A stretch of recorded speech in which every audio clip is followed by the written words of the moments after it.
할렐루야. 하나님께서 우리 삶에 은혜 주시기를 소원합니다. 우리 9장까지 요한계시록 9장까지 우리 이제 나팔을 부는 천사들을 통한 하나님의 심판 6가지가 지나갔죠. 그리고 이제 7번째 나팔을 부는 천사의 심판이 남았는데 이 7번째 나팔을 부는 천사의 심판은 이제 말씀드린 것처럼 금대접 7개를 이 땅에 쏟아붓는 하나님의 심판과 연결이 되어집니다. 그래서 10장부터 우리 이어지는 14장까지의 말씀은 이제 심판의 말씀이 잠깐 연기가 되고 10장에서 14장의 말씀은 이제 우리가 잘 알기가 어려운, 쉽게 이해하기가 어려운 영적인 비유, 상징, 그리고 이런 어떤 영적인 사건들, 이 땅에서 일어나는 사건들을 영적으로 또 비유하고 상징하는 그런 말씀들이 기록이 되어 있습니다. 그래서 사실은 우리가 이 10장부터 14장까지가 요한계시록에서 가장 이제 좀 난해하고 또 뒤에 나오는 666 이런 것들 때문에 이단들 또 거짓 교사들, 하나님의 말씀을 거짓되게 가르치는 뭐 이런 목회자들이나 이 목회자의 이름을 가지고 있는 이런 이제 거짓 교사들이 이 부분을 가지고 가장 우리를 혼란하고 또 이제 미혹되게 하는 그런 내용입니다. 그래서 10장부터 14장의 말씀을 좀 우리가 잘 집중해서 들으시면 앞으로 이제 어떤 이단들 또 어떤 거짓 교사나 뭐 거짓 목회자들이 나타나서 우리를 미혹하려고 해도 그게 미혹되지 아니하고 우리가 굳건한 믿음 가운데 서서 있게 되기라 그렇게 믿습니다. 우리가 이 10장에서 14장의 말씀을 한마디로 이야기하면 하나님의 구원 계획을 설명하고 있습니다. 하나님의 구원 계획이 이 땅을 구원하시는, 죄인들을 구원하시는 하나님의 구원의 계획이 어떻게 진행되고 있는가, 또 우리 어떻게 결론이 날 것인가, 이것을 이제 말씀하고 있습니다. 우리가 인류의 시조가 아담과 하와라고 우리가 믿고 있잖아요. 인류의 시조가 아담과 하와라고 하는 이야기는 뭐냐 하면 이 아담의 자녀 가운데 가인과 아벨이라고 하는 두 아들이 있죠. 가인은 그가 하나님 앞에서 범죄하고 시기와 질투 때문에 자기 동생 아벨을 죽이는 그런 이제 살인을 저지르는 죄인이죠. 그리고 그 후손들이 쭉 이어갑니다. 가인의 후손들. 그리고 아벨이라고 하는 인물은 이제 하나님 앞에 믿음으로 나아가다가 시기와 질투를 당하고 형님에게 죽임을 당하는 이제 이런 인물이죠. 그래서 이제 우리가 보통 이제 가인과 아벨 그러면 이제 그런 대표적인 인물들인데, 우리가 그 왜 제가 이 말씀 드리려고 하면 이 땅에 있는 우리가 믿음을 가지고 있는 하나님의 백성들, 우리 그리스도인들과 또 지금 하나님을 알지 못하고 죄악 가운데 살아가고 있는 사람들이 원래는 하나님으로부터 그 생명이 시작되었다라고 하는 겁니다. 지금은 뭐 극과 극으로 갈라져 있고 서로를 미워하고 정오하고 그런 가운데 있지만 이 사람들이 사실은 우리가 아담과 하와라고 하는 한 공통된 조상을 가지고 있는 그런 사람들이다라고 하는 것을 이야기하는 거죠. 그러면 하나님 입장에서는 이제 아담과 하와를 창조하시고 아담과 하와의 후손들이 이 땅에 있다라고 할 때 똑같은 눈으로 바라보신다고 하는 거예요. 물론 이제 하나님의 백성들 또 믿음을 가지고 있는 우리 그리스도인들 하나님께서 더 기뻐하시고 은혜와 복을 주시는 것은 틀림은 사실이고, 그러나 한편으로는 하나님을 알지 못하는 수많은 영혼들에 대해서 하나님께서 뭘 가지고 계십니까? 그들에게도 긍휼과 사랑을 가지고 계시더라라고 하는 거예요. 그래서 끊임없이 이제 구약 성경을 보면 하나님의 백성들의 희생을 통해서라도 먼저 믿어서 하나님의 은혜 가운데 있는 하나님의 백성들의 어떤 환난, 고난, 그리고 그들의 희생 이런 것들을 통해서라도 믿지 않는 이 하나님의 백성들, 죄인들을 구원하려고 하는 끊임없는 어떤 하나님의 역사, 하나님의 어떤 계획이 구약 성경에 기록되어 있고 또 지금도 그렇게 일어나고 있는 것이거든요. 이 땅의 죄인들이, 이 땅의 악한 자들이 왜 아직도 멸망하지 않고 있느냐? 사실은 이 하나님의 사랑하심과 긍휼하심 때문에 그렇더라는 거예요. 그리고 우리 그리스도인들이 믿지 않는 자들을 대할 때 어떤 그 악독, 그들을 대적으로 여기고 그들을 멸망할 자로 대하는 것은 우리가 이 하나님의 선하시고 또 공의로우시고 사랑하시는 이 뜻에 위배되는 그런 것입니다. 그래서 우리가 원수를 사랑하라는 하나님의 말씀, 예수님의 말씀이 그렇게 우리 가운데 다가오는 것입니다. 그래서 이제 하나님의 구원의 계획은 아담과 하와의 그 타락 이후에 범죄 이후부터 시작이 되죠. 범죄하지 않으면 구원이라는 것이 없으니까.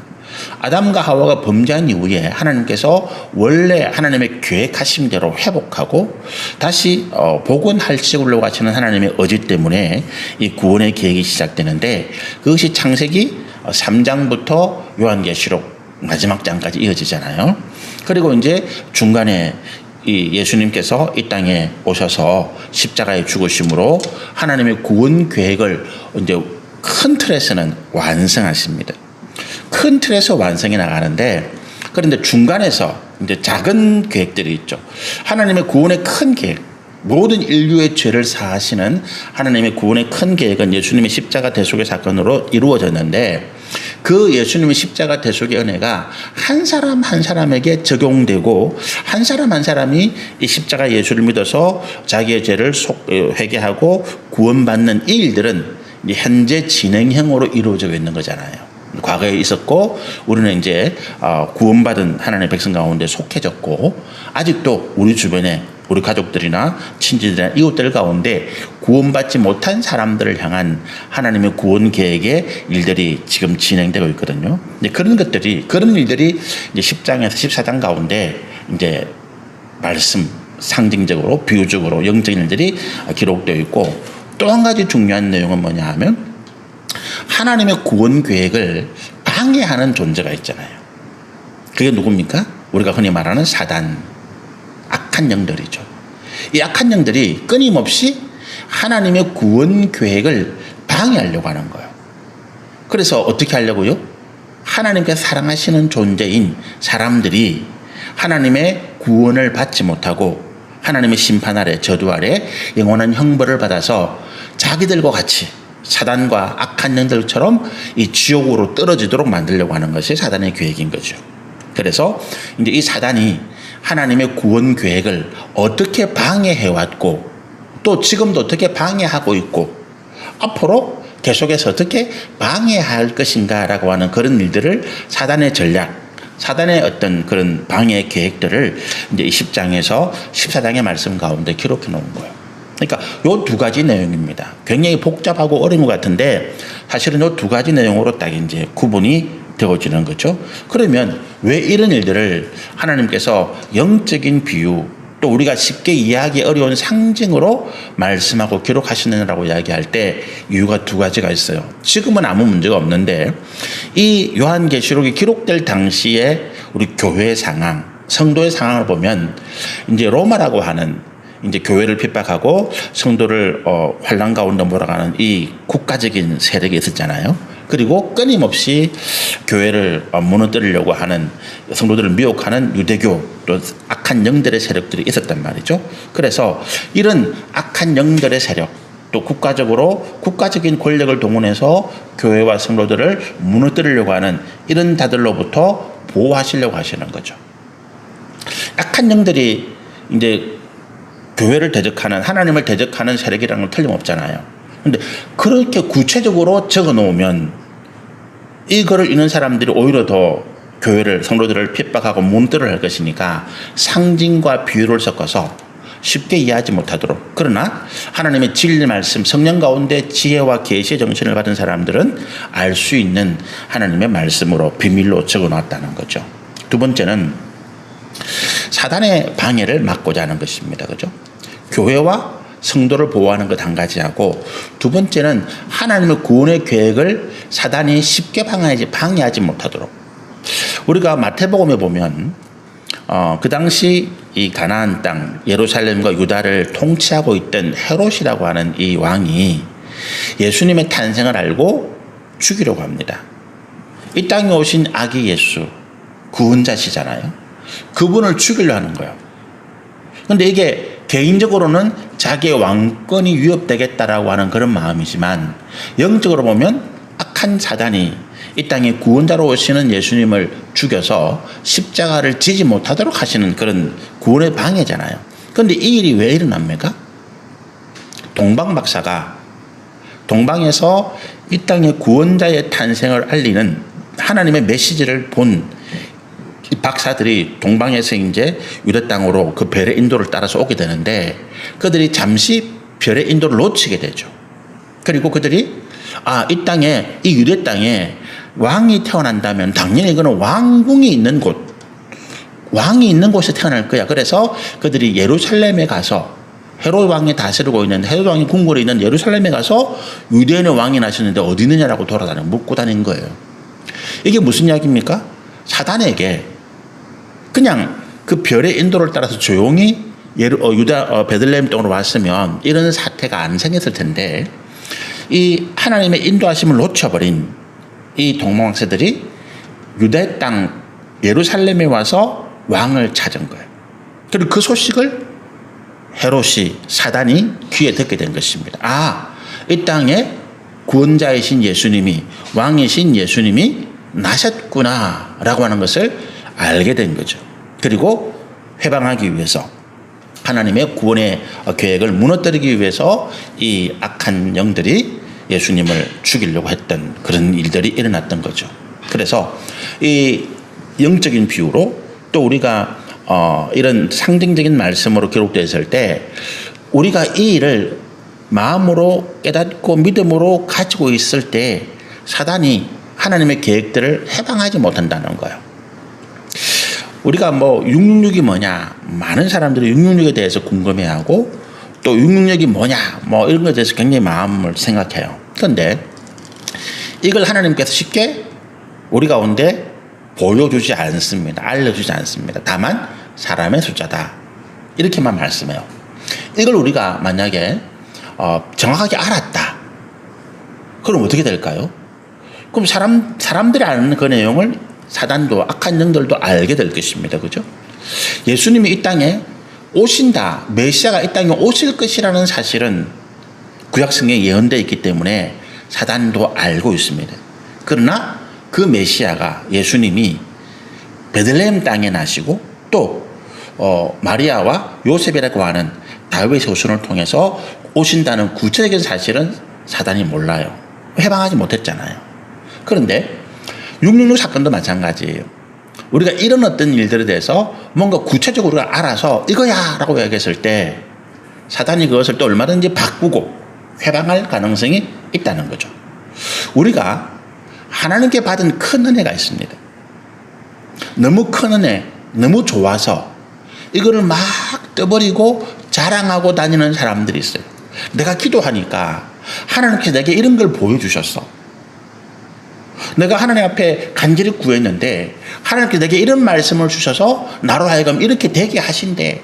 막 이렇게 떠들면서 자랑해가는 사람들이 있습니다. 그 굉장히 위험하고 굉장히 우리 가운데 좋지 않은 결과를 가져올 가능성이 많더라라고 하는 거예요. 하나님께서 그렇게 해주시겠지만 우리가 응답받은 대로 우리가 들은 하나님의 메시지대로 하나님께서 우리 가운데 그와 같이 역사하셔서 우리를 잘 되게 해주시겠지만 우리가 겪지 않아도 될 고난, 우리가 입을 떠벌려서 우리가 사람들에게 막 자랑하고 다님으로써 사단이 그것을 알고 우리를 방해하려고 하는, 하나님의 계획을 방해하려고 하는 그런 악한 일들 때문에 우리가 오히려 겪지 않아도 될 고난과 고통과 어려움을 겪게 되더라라고 하는 것입니다. 그래서 우리가 굉장히 입을 조심해야 됩니다. 내가 받은 은혜가 크면 클수록 하나님께서 주신 비밀한 일들을 내가 만약에 알고 있다 하면 그걸 더 내가 봉인하고 숨기고 사람들에게 자랑하지 않도록 말해야 돼요. 구약 성경의 대표적인 사건이 그런 게 있잖아요. 그죠? 요셉이죠. 요셉이 그가 야곱의 12아들 가운데 11번째 아들입니다. 그런데 하나님께서 그를 통해서 이스라엘 백성들뿐만 아니라 그 당시 전 세계의 굶주림, 재앙 가운데, 기근 가운데 죽어야 할 그 수많은 사람들과 짐승들을 구원할 계획을 세우신 거잖아요. 하나님께서 땅에 뭔가 심판할 계획이 있다. 하나님께서 땅에 진노와 저주를 내리신다. 반대로 하나님께서 땅에 누군가를 통해서 구원하시고 은혜를 베푸실 일들도 진행해 나갔습니다.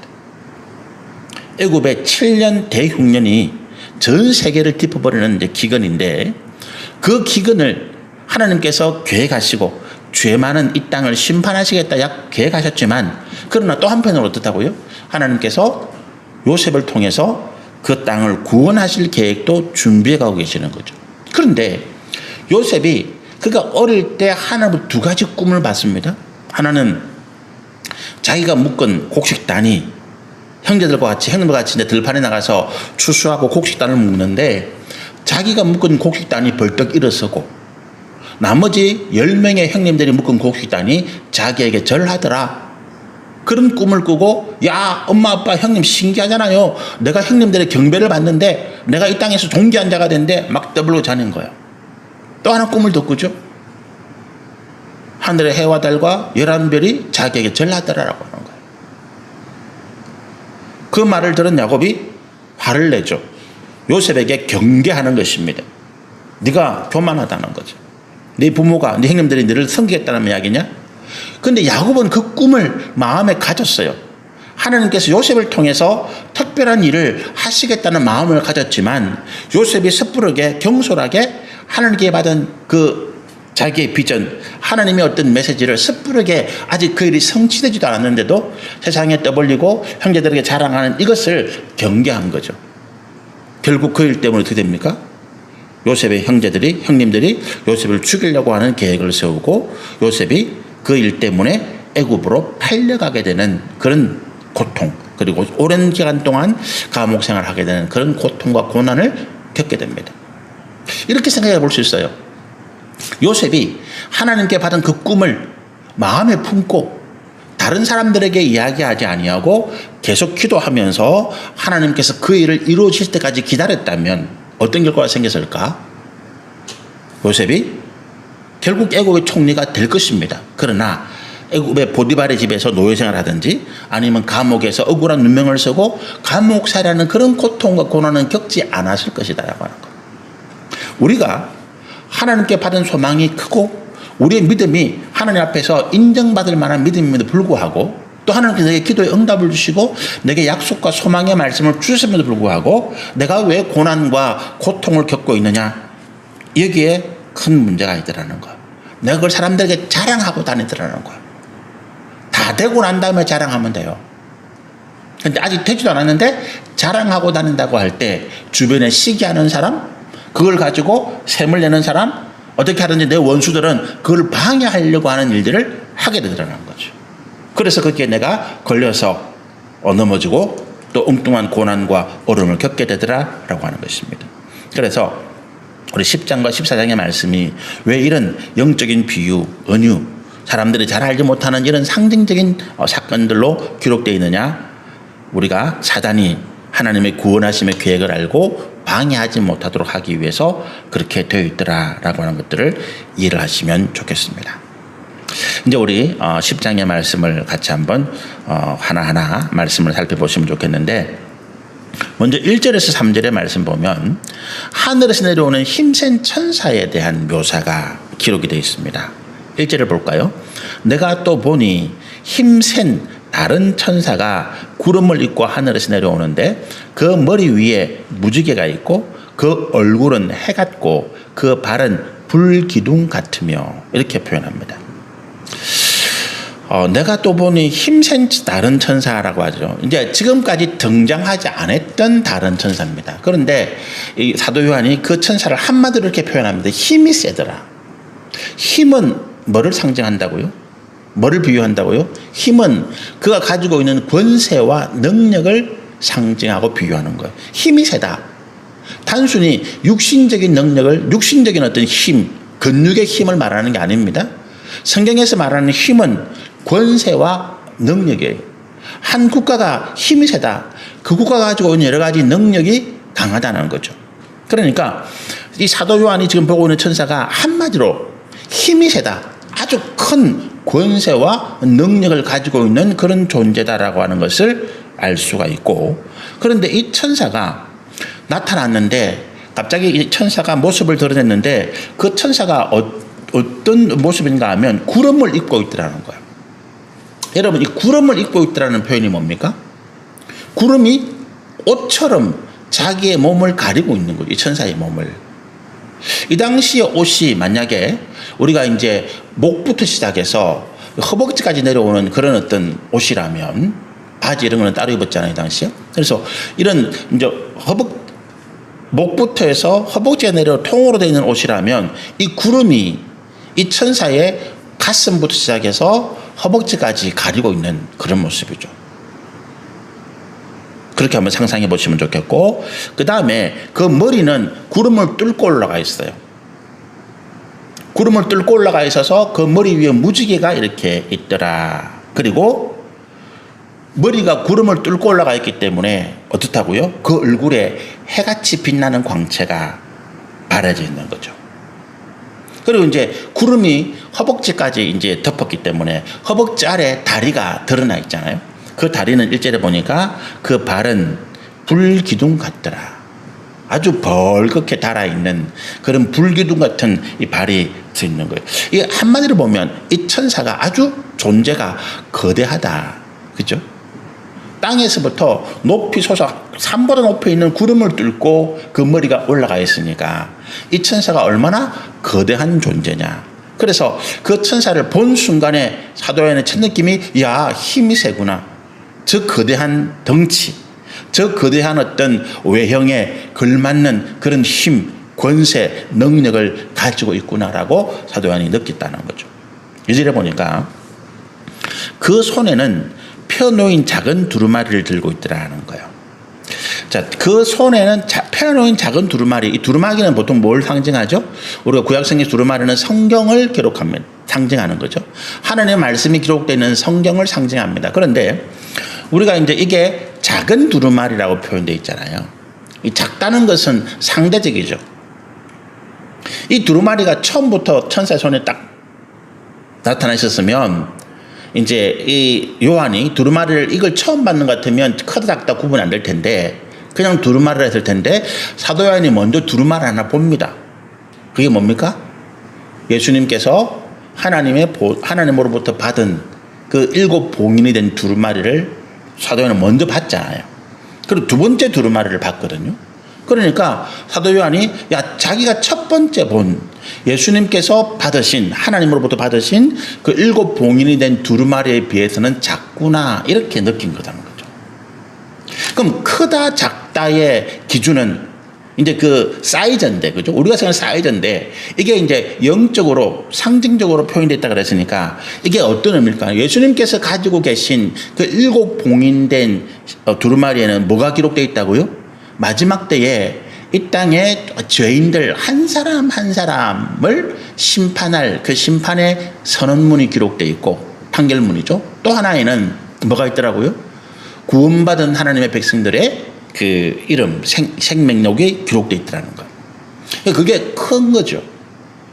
그럼 거기에 반해서 이제 2절에 있는 이 힘센 천사가 가지고 있는 이 두루마리는 작더라라고 하는 건 뭡니까? 만약에 우리가 예수님께서 7 봉인된 그 두루마리에 있는 이 땅의 마지막 심판이 아주 마지막 심판이니까 이 세상을 다 무너뜨리는 심판이 크다고 보면 거기에 비해서 작다는 표현은 뭡니까?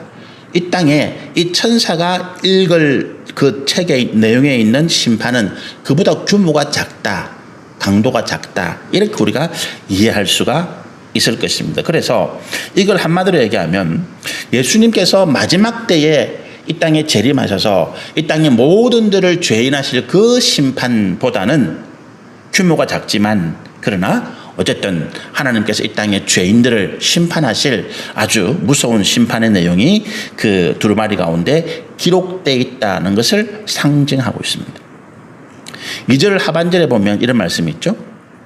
그 오른발은 바다를 밟고 왼발은 땅을 밟고 있더라. 이제 다리가 불기둥같이 확 되어 있는데 그 발이 하나는 이제 대륙 땅을 밟고 있고 또 한 발은 바다를 밟고 있습니다. 이게 이제 상상하시면 돼요. 우리가 이 요한이 지금 잡혀 있는 곳이 반모라고 하는 이 에게해, 그리스 남쪽에 있는 밑에 있는 그 이제 에게해라고 하는 이제 그게 지중해 에게해라고 하는 것이죠. 거기에 지금 반모에 갇혀 있어요. 그럼 이제 요한이 볼 때 한 발은 예를 들어서 터키나 유럽 쪽이나 그쪽에 대륙의 땅을 밟고 있는 거, 이 천사가. 또 한 발은 자기 앞에 있는 에게해, 그 바다를 밟고 있는 이런 모습입니다. 이게 무슨 의미냐면 이 천사의 존재가 아까 크다 그랬잖아요. 머리가 구름을 뚫고 올라가 있는 그런 정도니까 아주 큰 존재인데, 그러면 이제 이 두 발도 뭐 당연히 한 발은 대륙을 밟고 있고 한 발은 지중해 에게해를 밟고 있는 이제 그런 상황으로 보일 수도 있는데, 우리가 발을 밟고 있다라고 하는 성경의 표현이 구약 성경에는 원수를 밟는 거죠. 전쟁에서 적들이 대적이 쳐들어왔어요. 내가 그 전쟁에서 이깁니다. 그러면 상대방 왕을, 항복해온 왕을, 사로잡은 왕을 내가 이제 그 목을 밟는 거예요. 이게 승자가 패자에게 줄 수 있는 최고의 굴욕입니다. 패배자에게 네가 그 패배한 왕에게 네 모든 생명은 내게 달렸어.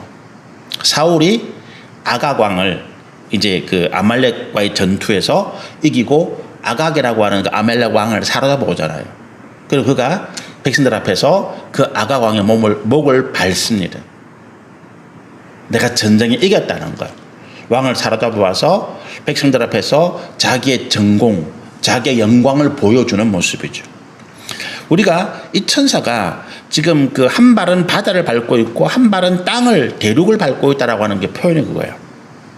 이제 밟았다는 표현이 딛고 섰다는 표현과는 다르다는 거죠. 밟고 있다. 뭔가를 밟고 있는 거예요. 딛고 섰다는 것과 밟고 있다는 표현은 의미가 전혀 다르잖아요. 그러면 이제 이게 밟고 있다는 표현이 하나님의 대적, 하나님 백성들의 대적, 하나님의 일을 회방하는 이런 이제 악한 영들을 이제 밟고 있는 그런 모습인데, 우리가 역사적으로 보면 이제 이 하나님 백성들인 예루살렘 가나안 땅을 침공하는 세력이 두 개가 있어요. 하나는 뭐냐 하면 해양으로부터 들어와서 지중해 에게해를 바다로부터 들어와서 이 가나안 땅을 침략해 들어오는 세력입니다. 대표적인 세력이 뭐냐면 블레셋이에요. 블레셋은 해양 민족입니다. 그들은 육지에서 들어온 것이 아니고 어디에서부턴가 배를 타고 들어와서 가나안 쪽 서해안, 가나안 서쪽에 있는 그 해안지대를 정복하고 거기에 도시를 건설해서 이제 이 유다 민족 이스라엘과 싸웠던 그런 민족들입니다. 해양 민족이죠.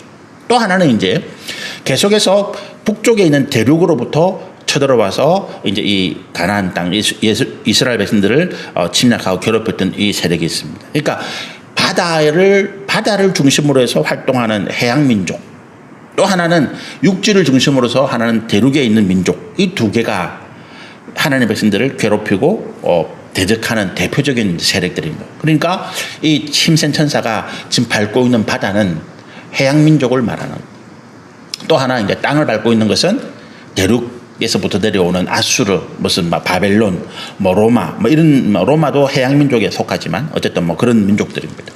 그래서 밟고 있다 이런 되는 거죠. 하나님의 구원하심의 계획을 회방하고 하나님의 백성들을 대적하는 이런 민족들, 이런 악한 영들을 밟고 있다 이렇게 표현됩니다. 3절에 보니까 사자가 부르짖는 것 같이 큰 소리로 외치더라. 그러니까 이제 이 승리의 포효잖아요. 그죠?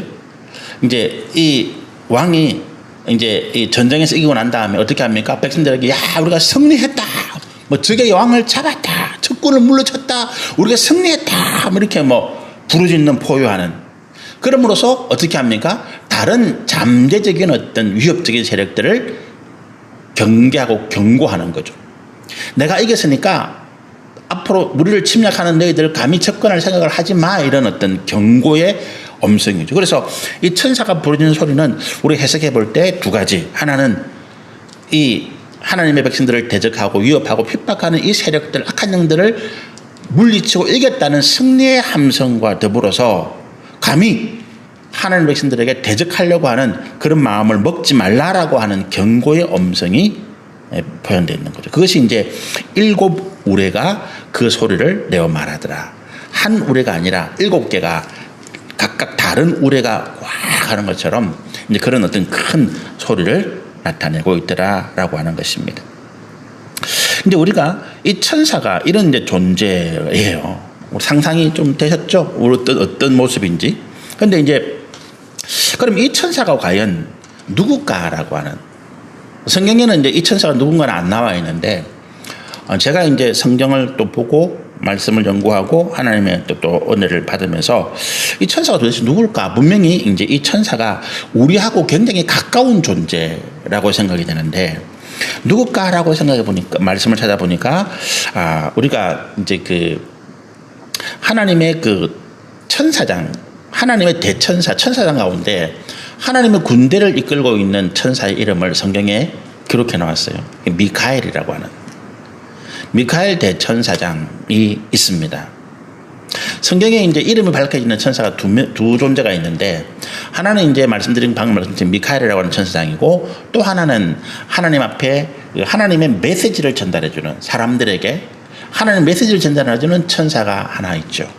두 천사가 이제 이름을 성경에 기록해 놨는데 이제 우리가 이 메시지를 전하는 천사는 아니에요, 그죠? 이 천사가 직접적으로 대적과 싸우잖아요.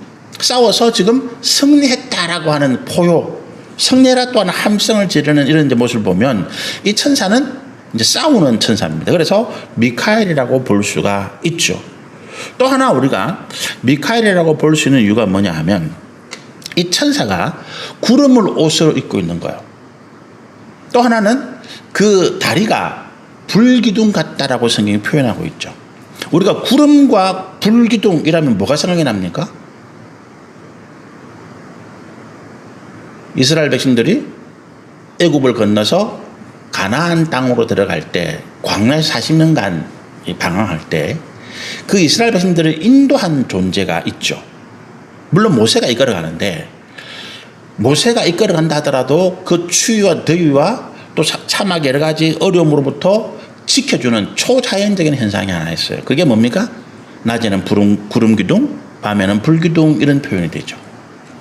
낮에 왜 구름 기둥이 있을까라고 할 때 사막에 햇빛이 뜨겁잖아요. 구름이 가려워서 뜨거운 햇빛을 막아주는 거죠. 그런데 반대로 밤에는 기온이 사막에는 확 떨어집니다. 추워요. 그래서 불기둥이 있어서 그 추위를 또 막아주는 거죠. 그래서 이 이스라엘 백성들이 광야 생활할 때 40년 동안 이 초자연적인 존재가 이스라엘 백성들을 지키고 보호해 준 거예요. 전쟁이 나면 항상 구름 기둥이 먼저 가요. 앞장서 갑니다. 길을 나갈 때도 구름 기둥이 항상 먼저 나가서 길을 정탐하고 길을 인도해 가요. 이스라엘 백성들은 구름 기둥이 앞장서는 그 길을 따라갑니다. 성경이 그렇게 묘사되어 있어요. 그래서 이스라엘 백성들이 광야 40년 동안 생활할 때 낮에는 구름, 밤에는 불기둥이 지키고 보호해준 거죠. 그런데 그 존재가 오늘 2절에 보니까 1절에 보니까 구름 옷을 입고 불기둥 같은 다리를 가진 존재로 묘사가 되고 있더라는 거죠. 이 천사가 미카엘이라면 미카엘이 하나님 백성들을 보호하고 지켜주고 악한 대적으로부터 막아준 존재였다라고 하는 거죠. 성경에 또 하나 이제 그런 근거가 있는데 아무 제가 근거 없이 드리는 말씀은 아니에요. 다니엘서에 보면 다니엘이 21일 동안 기도했다는 표현을 쓰잖아요. 그죠? 다니엘 기도 그러면 21일 그 작전 기도를 이야기하잖아요. 근데 다니엘이 왜 21일 동안 기도했는가 그러면 사실은 다니엘이 21일 동안 기도할 필요는 없었어요. 성경에 보면. 다니엘이 21일 동안 기도할 수밖에 없었던 이유는 뭐냐 하면 응답을 가져오는 천사, 아까 말씀드린 메시지를 전하는 천사죠. 이 메시지를 가져오는 천사가 다니엘이 기도하자마자 하나님께서 바로 다니엘의 기도에 응답하는 메시지를 보냈는데 그가 가져오는데 바사국군, 악한 영들, 사단의 군대가 이 천사를 딱 가로막은 거예요. 전달을 하지 못하도록. 하나님의 응답이 우리가 오늘 전달이 안 되면 어떻게 됩니까? 우리가 낙심하고 절망하잖아요. 믿음을 떠날 수도 있거든요. 그렇게 되도록 하나님의 구원의 은혜를 해방하도록 이 사단이 딱 가로막은 거예요. 그래서 이 딱 대치하고 있는 상황에서 21일 동안 길이 막힌 거죠. 그런데 그 길을 누가 뚫어줬습니까? 다니엘서 보면 미카엘이 하나님의 군대를 끌고 와서 그때 보면 이제 이스라엘을 호위하는 대군사 이렇게 표현되어 있어요. 하나님의 백성들을 지키고 보호해주는 이 대천사가 하나님의 군대를 끌고 와서 바사국군을 물리친 거예요. 그리고 길을 열어서 그 메시지를 가져오는 천사가 다니엘에게 하나님의 응답을 준 거예요. 그래서 21일 동안 다니엘이 기도하고 하나님 응답을 기다렸던 것입니다. 응답은 그 전에 왔지만 그 말씀도 보면 하나님 앞에 은혜를 받고 하나님 앞에 구원하심을 바라는 하나님의 백성들의 소망을 꺾어버리는 어떤 악한 영들이 있을 때에 그 하나님의 은혜를 가로막고 있는 하나님의 구원하심의 은혜를 가로막는 그 사단을 물리치는 존재가 미카엘이라고 하는 거예요. 그래서 이제 그런 전체적인 내용을 살펴보면 이 미카엘이 이제 하나님의 백성들 대적하는 해양민족 세력들 또 이제 대륙에 있는 그런 세력들을 짓밟고 이제 승리하고 승리 함성을 포위하고 부르짖고 또 이제 그렇게 대적하려고 하는 무리들의 경고의 음성을 바라는 이런 어떤 목소리를 바라면서 그 모습을 보니까 구름 기둥과 불 기둥으로 구름과 불로 모세되고 있거든요. 그래서 그런 걸 보면 이제 전체를 보면 이 1절에서 3절까지 표현되어 있는 힘이 센 천사는 하나님의 대천사장 하나님의 군대 장관인 미카엘이더라. 우리가 이렇게 이해할 수 있습니다. 그러니까 하나님께서 가장 힘센 천사를 통해서 하나님 앞에 가장 힘센 천사를 통해서 이제 하나님께서 우리를 보호하시고 지키시고 계시더라라고 하는 말씀을 우리 가운데 주고 계시는 거죠. 조금 더 다른 우리가 좀 말씀이 있지만 어쨌든 그 부분들은 우리 다음 시간에 오늘 시간에 이제 또 다 되어가지고 다음 주에 우리 이 말씀 가지고 마무리를 하시면 좋겠고 다음 주에도 제가 이제 미카엘 천사에 대해서 조금만 더 설명을 말씀 가운데 있는 내용을 가지고 설명을 하면 좋겠습니다. 우리 한번 같이 기도하십시다.